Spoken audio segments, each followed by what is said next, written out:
Bonjour, je dois vous prévenir que System.io a encore changé un petit truc qui fait que cette page-là, la page de capture dynamique pour produit un TPE, elle a un problème.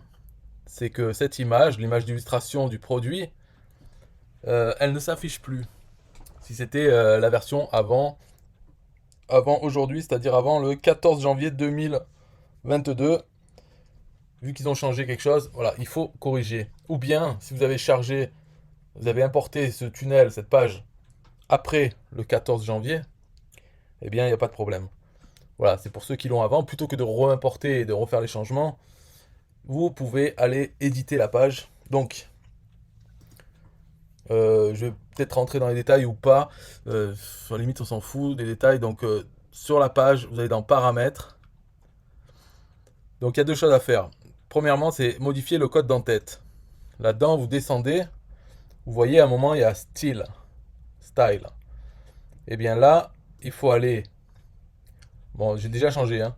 Mais ici, dans le dièse image-5EF39FE7, les deux premiers, ils sont comme ça. Et les deux suivants, j'avais ajouté des caractères après. Donc vous les voyez sûrement sur votre écran. Vous enlevez les caractères pour que ça soit comme au-dessus. Voilà, vous laissez ça comme ça. Donc ça c'est pour l'aspect graphique des images. Et ensuite, dans le code de pied de page, là, il faut aller changer. Donc vous descendez et il y a deux endroits où il faut changer. Là, j'ai laissé ce qu'il y avait avant. Voilà, par exemple ici, donc on est où là? On est à la ligne 92.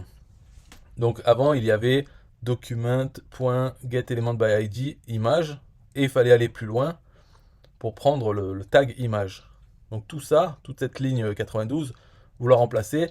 Simplement, vous supprimez tout ce qu'il y a après getElementById. C'est-à-dire tout ça, de là à là, quoi. Et vous laissez simplement le point src à la fin. Donc il y a juste à supprimer ça. Et c'est bon pour ça. Voilà, donc ça donne cette ligne qui est en dessous. C'est la bonne version. Et un peu plus bas, donc à peine, quelques lignes plus tard, il y a var mshots égale. Et là, c'est la même chose.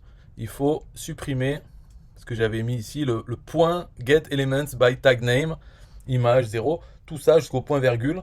Il faut le supprimer à partir du point et avant la point virgule. Donc ça donne cette ligne qui est en dessous, qui est la bonne. Voilà, celle-là, il faut qu'il y ait ça. Donc vous enregistrez ces deux changements dans les deux, là, dans code d'entête et code pied de page, et vous enregistrez la page. Voilà. Et comme ça, c'est bon. Maintenant, ça remarche comme avant, jusqu'au prochain changement de System.io, puisqu'ils font des changements comme ça dans le code HTML et ne préviennent personne. Donc pour cette fonctionnalité, eh bien, ça avait changé. Déjà, avant c'était comme ça, et j'avais dû changer le code pour m'adapter à ce qu'ils avaient fait comme changement. Et là, ils ont refait le changement en arrière. Donc il faut remettre comme c'était avant. Bon, ça, il se passe plusieurs mois, voire un an, ou des trucs comme ça entre chaque changement. Ils vont pas s'amuser à changer tout le temps. Mais je me suis aperçu aujourd'hui que ça ne marchait plus et c'est à cause de ça. Donc voilà comment réparer ça sans avoir à réimporter le tunnel. Bye bye.